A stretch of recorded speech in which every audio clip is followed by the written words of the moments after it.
अध्याय 10 देख रहे हैं the changing world of visual arts, यानी दृश्य कलाओं की बदलती दुनिया।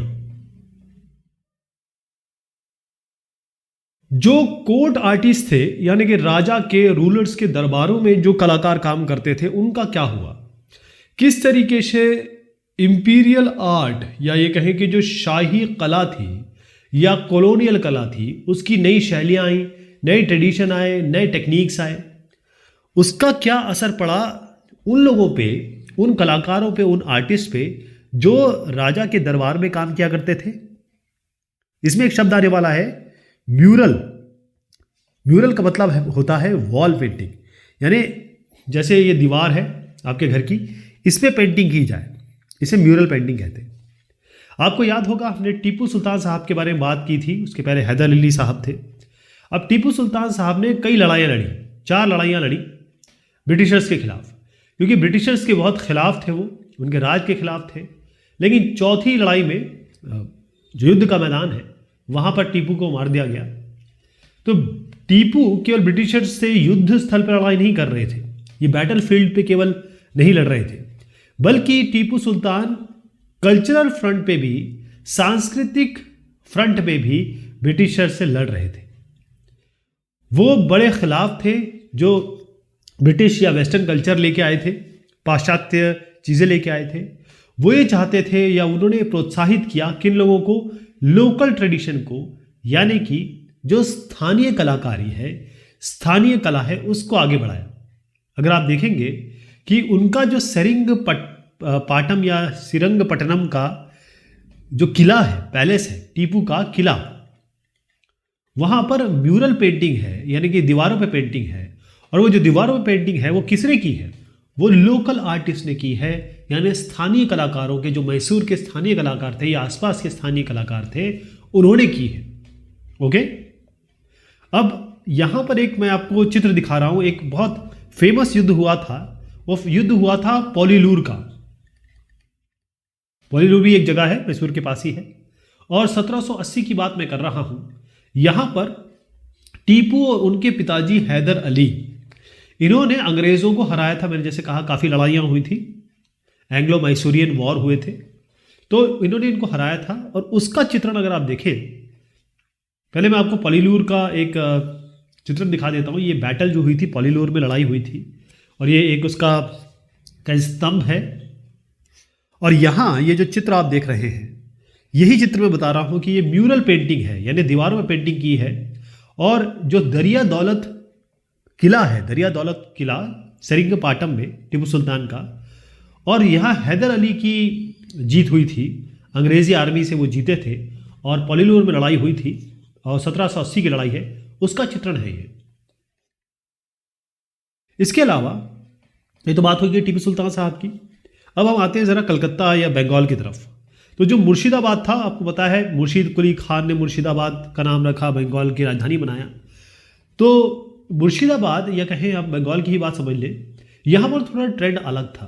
उसमें क्या हुआ था कि ब्रिटिशर्स ने नवाब सिराजुद्दौला को हरा दिया था, मार दिया था बल्कि। उसके बाद इन्होंने पपेट नवाब बनाए, पहले मीर कासिम को, मीर जाफ़र को, फिर मीर कासिम को। तो ये इनकी कठपुतली नवाब थे। कौन कौन से? नवाब सिराजुद्दौला के बाद पहले मीर जाफ़र, उसके बाद मीर कासिम, उसके बाद फिर मीर जाफ़र को बनाया था इन्होंने, है ना। पहले क्योंकि प्लासी हुई तो मीर जाफ़र बनाया, फिर एक और वॉर हुआ, मीर कासिम को हराया गया, फिर उसके बाद फिर मीर जाफ़र को बनाया। तो इसमें क्या हो रहा था कि ये जो दोनों थे, ये क्या थे? ये थे कठपुतली, यानी कि पपेट नवाब थे, पपेट कठपुतली नवाब थे। तो अब ये लोग जो पपेट है, जैसे मान लीजिए ये मीर जाफ़र है या मीर कासिम है, ये किसके लिए काम कर रहे हैं? ये अंग्रेज़ों के द्वारा बनाए गए थे। तो इन्होंने क्या किया, जो इनके दरबारी, जैसे कहेंगे हम कोर्ट आर्टिस्ट हैं, दरबारी आर्टिस्ट हैं, उनको कहा या उनको समझाया या उनको प्रेरित किया, इनकरेज किया, प्रोत्साहित किया कि आप जो है अंग्रेज़ी जो कलाकारी है उसको ज़रा आत्मसात करो, उनको लो। तो वहाँ मुर्शिदाबाद के जो आर्टिस्ट हैं, उन्होंने क्या किया, जो यूरोपियन रियलिज्म है, आपको मैंने बताया था यथार्थवाद, कि जैसी चीज़ दिखाई दे वैसी चीज़ बनाई जाए, वो पद्धति इन्होंने अपनाई। और इन्होंने एक शब्द आया है इसमें पर्सपेक्टिव। पर्सपेक्टिव बता देता हूं कि जैसे अगर आप पिक्चर में देखें तो जो सामने का आदमी है वो बड़ा दिखाई दे, पीछे का आदमी छोटा दिखाई दे, तो इसे पर्सपेक्टिव कहते हैं, है ना। इसमें जो रेज होती है आंखों की, उसका यूज किया जाता है और एक तरीका अपनाया जाता है जिससे आपको पिक्चर रियलिस्टिक दिखेगी। पर्सपेक्टिव प्रोजेक्शन कहते हैं इसको बेसिकली। तो इन्हें पर्सपेक्टिव हिंदी में से कहते हैं परिप्रेक्ष्य। तो पर्सपेक्टिव का उपयोग किया इन्होंने, इंपॉर्टेंट शब्द है इसलिए थोड़ा ध्यान रखिएगा। और इसमें क्या है कि जो पास का ऑब्जेक्ट है वो बड़ा दिखाई दे रहा है और दूर का ऑब्जेक्ट जो है वो छोटा दिखाई दे रहा है। और इसमें इन्होंने लाइटिंग का यूज किया, इसमें शेड का यूज किया। तो इससे क्या हो गया कि जो पिक्चर या पेंटिंग बनी बड़ी रियलिस्टिक दिखने लगी, बड़ी ऐसी जीवंत टाइप दिखने लगी जैसे रियल है। ओके, पर्सपेक्टिव फील्ड से समझ लीजिएगा कि दूर की चीज़ आपको छोटी लगती है, पास की चीज़ बड़ी की जाती है। और इसमें एक पैरेलल लाइन का कॉन्सेप्ट है जो आगे जाके यूं करके मिलती है ना। पैरेलल लाइन मिल रही है, ये अपने आप में बड़ी बात है। पैरेलल लाइन कहीं मिलती नहीं है, लेकिन इस तरीके से बनाया जाता है। और फिर जैसे हमारी आंखें भी इसी तरीके से देखती हैं, एक त्रिआयामी हमारा चित्रण बनता है, हमको दूर की चीज़ें छोटी दिखती है तो रियलिस्टिक दिख जाती है ना। एक चित्र मैं आपको जरूर दिखाना चाहूंगा जो हमने डिस्कस किया है। हाँ देखिए, ये नवाब मुबारकुद्दौला, ये मुर्शिदाबाद साहब के एक ईद का प्रोसेशन है, ईद का जुलूस है, ईद उल जोहा का सेलिब्रेशन चल रहा है ना। अब ये जो है इसको बनाया था ब्रिटिश आर्टिस्ट जी फेरिंगटन साहब ने। उसकी कॉपी है, उसकी नकल है, ध्यान रखिएगा ये एक्चुअल नहीं है। इसकी नकल बनाई थी किन पेंटर ने? जो मुर्शिदाबाद के लोकल आर्टिस्ट थे। जो मैं आपको बता रहा हूं ना कि ये जो मुर्शिदाबाद के जो लोकल आर्टिस्ट थे उन्होंने बनाया है, और कितना सजीव और कितना बेहतरीन चित्रण किया है ना। अब हो क्या रहा था, क्योंकि ब्रिटिशर्स आ गए थे। अब ब्रिटिशर्स जब आ गए, ब्रिटिश रूल के कारण जितने भी लोकल कोर्ट्स थे या कहें लोकल दरबार थे, वो लोग या रूलर्स थे, उनके पास पावर तो रही नहीं, पैसा रहा नहीं, कुछ भी चीज़ नहीं रही एक्चुअली। वो केवल पपेट बन गए, ये तो पपेट बन गए या कठपुतली बन गए या फिर बस पेंशन पे चले गए। तो अब इन पेंटर्स को संभालना, इनको पैसा देना, जिनको पहले वो अपने गले से पूरी की पूरी माला निकाल के दे दिया करते थे, वो सब तो नहीं रहा। तो ये लोग क्या करेंगे बेचारे? ये सब चले गए किनके पास? ब्रिटिशर्स के पास। मोस्टली ब्रिटिशर्स के पास चले गए कि भाई हम आ गए, हमें दीजिए काम आप। अब इसमें क्या हुआ कि इसी सेम समय की मैं बात कर रहा हूं, जो ब्रिटिश ऑफिशियल्स थे वो ये देख रहे थे कि भाई जो हम इंग्लैंड में देख रहे हैं, जब हम ब्रिटेन में होते हैं तो अलग चीज़ होती है, लेकिन जब हम यहाँ मौके पे आते हैं, हिंदुस्तान में आते हैं तो चीज़ अलग होती है ना। तो हम ऐसी कोई चीज़ बनाएं, ऐसा चित्रण करें कि जैसे हमने पहले भी डिस्कस किया कि हमको इंडिया को समझना है, तो कुछ चित्रण ऐसा हो कि इंडिया बैक होम समझा जा सके। जब वापस यूरोप में जाए कोई चित्र या कोई ऐसी चीज़ जाए जो ब्रिटिश के लोग समझ सके। ओके, तो हुआ ये कि इंडिया को डिपिक्ट करना था, इंडिया को दिखाना था वेस्टर्न वर्ल्ड को। जो हम देखिए, वेस्ट जो है उसमें हम यूरोप को मानते हैं, उसको हम इंग्लैंड को मानते हैं, ईस्ट में हम लोग आ जाते हैं, अरब आ जाते हैं, इंडिया आ जाता है, चाइना वगैरह आ जाता है ना। तो किसी तरीके से इसको दिखाया जा सके। तो हुआ ये कि जो लोकल पेंटर्स थे, जो भी यहाँ पर पेंटर्स रहे, उन्होंने क्या किया? उन्होंने जैसे प्लांट हो गया, एनिमल हो गया, यानी जानवर, पेड़ पौधे, हिस्टोरिकल बिल्डिंग जो बनाई गई उसके पहले उस समय, मॉन्यूमेंट्स हो गए, इमारतें जिसे हम कह रहे हैं, जो फेस्टिवल्स थे, जैसे आपने देखा ईद का फेस्टिवल यहाँ पर हो रहा है, तो फेस्टिवल्स हो गए, प्रोसेशन हो गए, जैसे जुलूस हो गया, वो बताना शुरू किया। ट्रेड, कौन सा काम हो रहा है, या क्राफ्ट क्या है, यहाँ पर क्या कलाएं हैं, कास्ट दिखाने लगे, रिलीजन दिखाने लगे, कम्युनिटीज दिखाने लगे, है ना। और चक्कर ये था कि ये जो पिक्चर बनाते थे ना, इसको ये ब्रिटिश ऑफिशियल बड़ा ज़बरदस्त तरीके से बहुत जल्दी खरीद लेते थे। और जो ये ब्रिटिश ऑफिशियल खरीदते थे, इसी पिक्चरों को कंपनी पेंटिंग्स कहा गया। क्या कहा गया? कंपनी पेंटिंग्स कहा गया।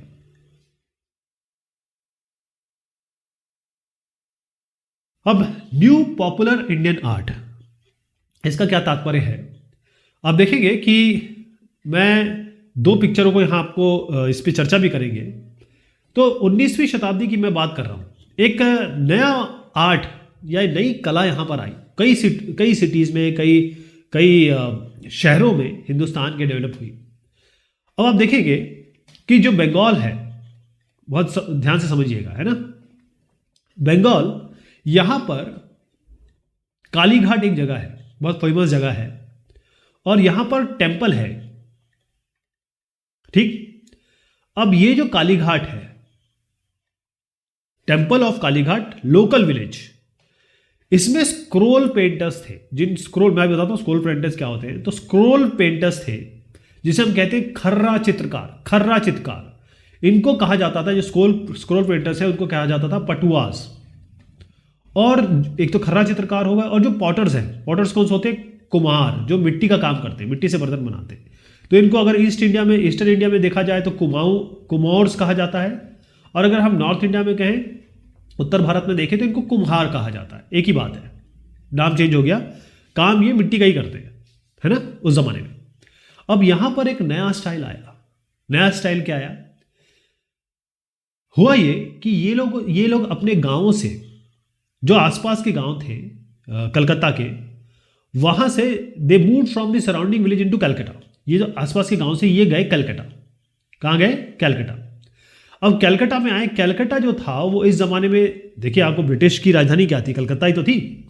अब ये कलकत्ता बढ़ रहा था, कमर्शियली भी, वाणिज्यिक तौर पे भी, और प्रशासकीय तौर पे भी, यानी एडमिनिस्ट्रेटिव तौर पे भी बढ़ रहा था। यहाँ पर कॉलोनियल ऑफिस आ रहे थे, यानी कि ब्रिटिश ऑफिसेस आ रहे थे, बन रहे थे, नई बिल्डिंग्स बन रही थी, नई इमारतें बन रही थी, रोड बन रहा था, और साथ में मार्केट बन रहे थे, बहुत सारी चीज़ आ रही थी। तो हो ये रहा था कि ये सिटी एक अपॉर्चुनिटी दे रही थी, एक मौका दे रही थी कि लोग यहाँ पर आए, कमाएं, खाएं। तो जो विलेज आर्टिस्ट थे उन्होंने क्या किया, जो विलेज आर्टिस्ट थे वो उन्होंने कहा कि देखो यहाँ पर ऐसा है कि नए लोग मिलेंगे, नए हमें खरीदार मिलेंगे, तो क्यों ना हम कलकत्ता आ जाएं। तो इसलिए वो लोग आए, है ना। तो जो खर्रा चित्रकार मैं बता रहा हूँ, खर्रा चित्रकार का मतलब ये होता है कि एक आप खर्रे या पेपर पे चित्र बनाएंगे, फिर इसको रोल कर देंगे, ऐसे रोल, ये फाइनली इस तरीके से बन जाएगा रोल की तरह। इसको खर्रा चित्रकारी कहते हैं, है ना। अब 19वीं शताब्दी के पहले तक जो मैंने आपको बताया, पटुआ, जो स्क्रोल पेंटर्स थे, खर्रा चित्रकार, और जो कुम्हार थे जो मिट्टी का काम करते थे, वो काम करते थे, वो बनाते थे माइथोलॉजिकल थीम्स पे। इसका मतलब ये है कि जो पौराणिक चीज़ें हैं, जिसमें हनुमान को बना दिया, दुर्गा देवी को बना दिया, या जो भी हमारे पौराणिक किताबों में अलग अलग कैरेक्टर थे उनको बनाते थे। जैसे गॉड का बना दिया, गॉडेसेस का बना दिया, देवी देवताओं के चित्र बना दिए। लेकिन जब ये कालीघाट आए, ओके, ध्यान रखिएगा, कालीघाट मैं इसी की जगह बता रहा हूँ, वो आसपास के विलेज से इस जगह पे आए खास तौर पे, और ये कलकत्ता में बहुत बड़ी बेहतरीन जगह है। जब ये लोग आए, यहाँ सेटल हुए, तो तब भी ये रिलीजियस इमेजेस ही बनाते रहे। अभी भी ये पौराणिक और धार्मिक तरीके के चित्रण ही बनाते रहे, ओके। तो ट्रेडिशनली देखा जाए तो ये जो स्क्रोल पेंटिंग है, या ये कहीं जो खर्रा चित्रकारी है, ये फ्लैट दिखती थी, मतलब ये बिल्कुल ये फ्लैट दिखती थी, इसमें राउंडेड कुछ नहीं था। इसका मतलब ये है कि इसमें त्रिआयामी चरित्र नहीं था। अब इन्होंने क्या किया, इसमें ये शेड देने लगे। अगर आप देखिए, अगर आप खड़े हैं और आपके मैंने प्रतिबिंब दिखा दिया यहाँ पे, तो ऐसा लगेगा 3D तरीके, 3 डायमेंशन या त्रिआयामी चित्र दिख रहा है। लेकिन अभी भी ये जो चित्र बना रहे थे, ये ना तो रियल थी, ना लाइफ लाइक थी, यानी जीवंत भी नहीं थी, और ऐसा भी नहीं लग रहा था कि बिल्कुल जो चीज़ है वैसी दिखाई दे रही है, ओके। क्योंकि यहाँ पर क्या है, जो शुरुआती कालीघाट पेंटिंग है, उसमें नॉन रियलिस्टिक स्टाइल ये यूज़ कर रहे थे, जहाँ पर जो फिगर ये बनाते थे वो उतने पावरफुल नहीं थे, बहुत कम लाइन यूज़ करते थे, ये डिटेलिंग भी नहीं थी, कलर्स भी कम यूज़ करते थे। तो ये सब उस जमाने में चल रहा था। लेकिन अब परिवर्तन देखिएगा, यहाँ तक अभी मैंने बता दिया जो पहले चल रहा था, अब परिवर्तन देखिए आप। अच्छा, इस परिवर्तन को 1840 के बाद देखा गया, एक नया ट्रेंड आया यहाँ पर। अब यहाँ पर क्या हुआ कि जो कालीघाट आर्टिस्ट थे, इन्होंने बहुत सारी ऐसी चित्र बनाना शुरू किया जो रिलीजियस नहीं थी, रिलीजियस इमेजेस इन्होंने बनाना थोड़ा सा कम किया, और जो पौराणिक, यानी जिसे कहते हैं माइथोलॉजिकल थीम्स, उनको बनाना कम किया। इन्होंने क्या किया कि जो सोशल लाइफ थी यानी सामाजिक जिंदगी जो चल रही थी ब्रिटिश के अंदर लोगों की, हिंदुस्तानी लोगों की, वो दिखाना शुरू किया। इन्होंने क्या किया कि वो लोग उनका मजाक उड़ाना शुरू किया जो अंग्रेजी बोल रहे हैं या एक इंग्लिश बोल रहे हैं या वेस्टर्न हैबिट्स को ले रहे हैं, यानी पाश्चात्य आदतें पाल रहे हैं। क्या हो सकती है? जैसे आप ड्रेस लाइक साहिब्स, यानी अंग्रेजों की तरह कपड़े पहन रहे हैं, स्मोकिंग सिगार्स या सिगरेट उनकी तरह पकड़ के पी रहे हैं, चेयर पे बैठे हैं और पाल ऐसे पैर क्रॉस करके, क्रॉस लेग, तो चेयर पे बैठे हैं, सिटिंग ऑन चेयर। कहने का मतलब ये है कि वो जो हिंदुस्तानी जो वेस्टर्नाइज बन रहे हैं, इनको उन्होंने कहा वेस्टर्नाइज बाबू। क्या कहा? वेस्टर्नाइज, पाश्चात्य सभ्यता में रंगे हुए बाबू। इसके अलावा इन बाबुओं को जो अंग्रेज ना होकर भी अंग्रेज बनने की कोशिश कर रहे हैं, इन पे इन्होंने बहुत सारा चित्रण किया। इसके अलावा इन्होंने कई लोगों के बारे में चित्र बनाए, जैसे प्रीस्ट यानी पुजारी, इनको हम करप्ट प्रीस्ट कह रहे हैं। जो पुजारी है करप्ट हैं, और साथ में औरतें कि भाई विमेन जो है अब घर से बाहर निकलने लगी थी, वो जो बाहर जा रही है उनके लिए भी इन्होंने चित्र बनाए कि भाई क्यों जा रहे हो।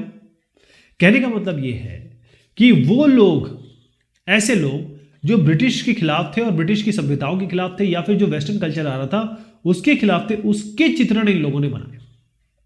जो लोग थोड़ा भय खा रहे थे कि पाश्चात्य सभ्यता आते ही हमारा क्या होगा, या फिर ये जो बहुत जल्दी से चेंज होता सामाजिक परिप्रेक्ष्य है ब्रिटिश के आने के कारण, वो इनको दिक्कत हो रही थी, या फिर उनको ये दिमाग में रख के, क्योंकि कहते हैं ना आदमी आसपास के समाज से ही तो अफेक्ट होता है, राइट।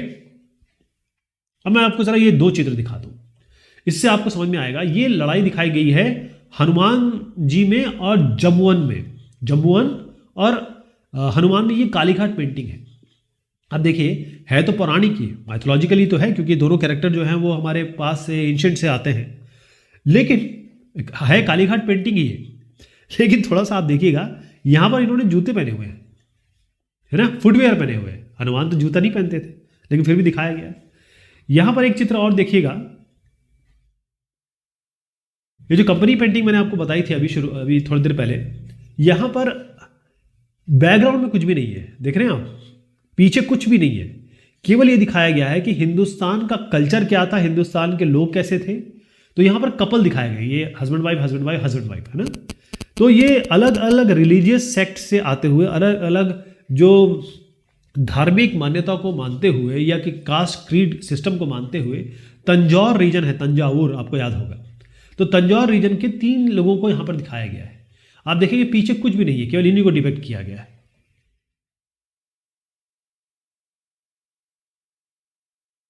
यहां पर एक चित्र देखिएगा, ये जो है अंग्रेज एक हाथी पे बैठ के एक टाइगर को, एक बाघ को मार रहा है। तो इससे ये दिखाना चाह रहे थे कि जो पटुआ, ये वाटर कलर पे मतलब रंग से बनाया गया है, और इसमें दिखाने जाना चाह रहे थे कि भाई जो अंग्रेजी लोग हैं उनका क्या काम था यहाँ पर, है ना। ये मार रहे हैं इनको, तो करेज दिखाना चाह रहे होंगे, या फिर क्योंकि अंग्रेज चाहते थे कि भाई हम दिखाएं कि हम मैनलीनेस है, हमारे में वो पावर, वेलर या आदमियत है। यहाँ पर आएंगे आप तो ये चित्र बड़ा बड़ा इंटरेस्टिंग है। मैंने आपको कहा था ना अंग्रेजी बाबू, तो ये चेयर पे बैठे हैं, है हिंदुस्तानी, लेकिन इन्होंने जो काम किया, इन्होंने जो बनाया है वो इस तरीके से बनाया है कि एक आर्टिस्ट का डर दिखाई दे रहा है कि कैसे एक बाबू अंग्रेजी बनने की कोशिश कर रहा है, जो हिंदुस्तानी कल्चर है वो उसने छोड़ दिया है। ये बाबू यहाँ पर एक क्लाउन की तरह, एक मजाहिया, एक मजाक के तौर पे दिखाया गया है। यहाँ पर इसने शूज़ पहने हुए हैं, हाई हील वाले, और जिस चेयर पे बैठे हुए हैं वो बड़ी पैनी सी लेग वाली चेयर है, हाथ में भी कुछ इनके ऐसे है। तो ये जिसे कहते हैं कि हिंदुस्तानी बाबू अंग्रेजी नखरे, उस तरीके की बात इन्होंने दिखाने की कोशिश की। एक शब्द आने वाला है लाइफ स्टडी। इसमें क्या होता है कि ये एक जो जीवंत है, लाइफ, जीवन, समाज, तो इसमें जो लोग दिखाई दे रहे हैं या होते हैं उनको दर्शाना। अब आप देखिए, जो कालीघाट पिक्चर्स थे, बहुत सारी पिक्चर जो है मार्केट में बेची गई, और शुरुआत में क्या था कि इनको ये लकड़ी लिया, इसमें इन्होंने यहाँ पर इंप्रेशन बना दिए, है ना, इनको खुदा चिजलिंग करके इम्प्रेशन बना दिए। अब ये बड़ा सा पेपर लिया, इस पे ठप्पा मार दिया, मार दिया। उसके बाद जो ये जो प्रिंट आ गया, यहाँ पर आ गया, यहाँ पर आ गया, इसको इन्होंने क्या किया, पेंट कर दिया, हाथ से पेंट कर दिया इन पे। तो इस तरीके से थे। तो इससे क्या होता था कि बहुत सारी कॉपीज, एक ही ब्लॉक से बहुत सारे चित्र बन जाते थे। लेकिन हुआ ये कि लेट 19th सेंचुरी, मतलब अगर मैं आपको 1870 की बात करूं, के आगे की बात करूं, यहाँ पर प्रिंटिंग प्रेस आ गए थे। बहुत सारे पार्ट में हिंदुस्तान के कई जगह पे प्रिंटिंग प्रेस आ गए थे। तो इससे क्या हुआ कि जितने ये इससे फ़ायदा हो रहा था, फटाफट प्रिंटिंग हो रही थी प्रिंटिंग प्रेस से, तो इसका 100 गुना तेज़ प्रिंटिंग हो गई और ये चीप भी हो गया। जो भी प्रिंटिंग कालीघाट की हो रही थी वो चीप भी हो गई। इवन जो पुअर लोग थे या यानी गरीब लोग थे वो भी इसको खरीद पा रहे थे। ओके। लेकिन देखिए, जो ये पॉपुलर प्रिंट की बात कर रहे हैं, ये केवल इन्होंने नहीं किए, पटुआज ने या बाकी लोगों ने नहीं किए, पटुआज कुम्हार ने नहीं किए। अगर हम मिडिल क्लास लोगों की बात करें तो मिडिल क्लास में भी आर्टिस्ट थे। अब मिडिल क्लास लोगों ने क्या किया, प्रिंटिंग प्रेस बनाए। और ये प्रिंटिंग प्रेस ऐसे नहीं बना दी है, ये जो प्रिंटिंग प्रेस है ये भी यहाँ से खूब पूरे मार्केट के लिए बहुत सारे चित्र प्रिंट हो रहे थे। लेकिन ये जो मिडिल क्लास आर्टिस्टों की मैं बात कर रहा हूँ, ये बाकायदा जो ब्रिटिश स्कूल हैं, नए तरीके की जीवन का सत्य दिखाया जाए, जीवन आयामी चरित्र दिखाए जाए, ऑयल पेंटिंग दिखाए जाए, जैसे हम लाइफ स्टडी कहें, ऑयल पेंटिंग कहें या फिर प्रिंट मेकिंग कहें, इसको ब्रिटिश संस्थानों में ये लोग सीख के आए थे। मैं जिन मिडिल क्लास आर्टिस्ट की बात कर रहा हूँ जिन्होंने प्रिंटिंग प्रेस बनाई, वो लोग बाकायदा अंग्रेजी संस्थानों में सीख के आए थे। अगर मैं आपको बताऊं कि एक कलकत्ता में कलकत्ता आर्ट स्टूडियो इसी तरीके का एक संस्थान था और यहाँ पर लोग सीख के आए थे। तो यहाँ से जो चित्र बने या यहाँ से सीखे हुए लोग जो चित्र बनाए, वो केवल फेमस बंगाली जो पर्सनालिटीज़ हैं उन लोगों के चित्र नहीं बना रहे थे, जैसे मैंने कहा लाइफ स्टडी, उनके चित्र नहीं बना रहे थे, बल्कि जो माइथोलॉजिकल पिक्चर्स हैं, जो हमारे हिंदुस्तान के पौराणिक, हमारे ग्रंथों में, हमारे अलग अलग उपनिषदों में जो कैरेक्टर्स हैं उनको दिखाने की कोशिश की और कोशिश की कि बड़े रियलिस्टिक दिखाई दे। अच्छा, एक और चीज़ है, जब भी ये चित्र दिखाते थे एक बैकग्राउंड में पिक्चर्स दिखाते थे, जैसे एक आदमी एक औरत दिखा दी, यहाँ पर पूरा लैंडफॉर्म दिखाते थे। मतलब माउंटेन भी, आपको पहाड़ भी दिख जाएंगे, तालाब भी दिख जाएंगे, लेक्स, रिवर्स भी दिख जाएंगी, नदियाँ भी दिख जाएंगी, फॉरेस्ट भी दिख जाएंगे, जंगलात भी दिख जाएंगे।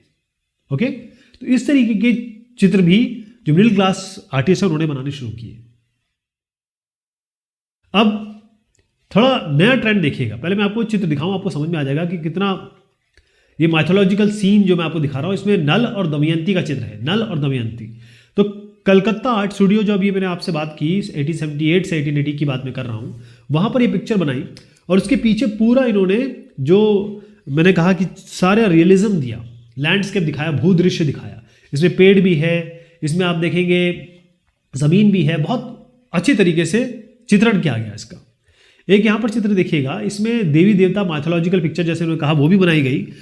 तो ये एक सिगरेट का ब्रांड है, मतलब एडवर्टीजमेंट है, बेसिकली एक विज्ञापन है, और इसको ब्रिटिश ने बैन कर दिया था 1905 में। तो यहाँ देखिएगा कि ये किस तरीके से काली माता अपने दुश्मनों को मार रही है, खासतौर पर ब्रिटिश रूल को मार रही है, खत्म करने की कोशिश कर रही है।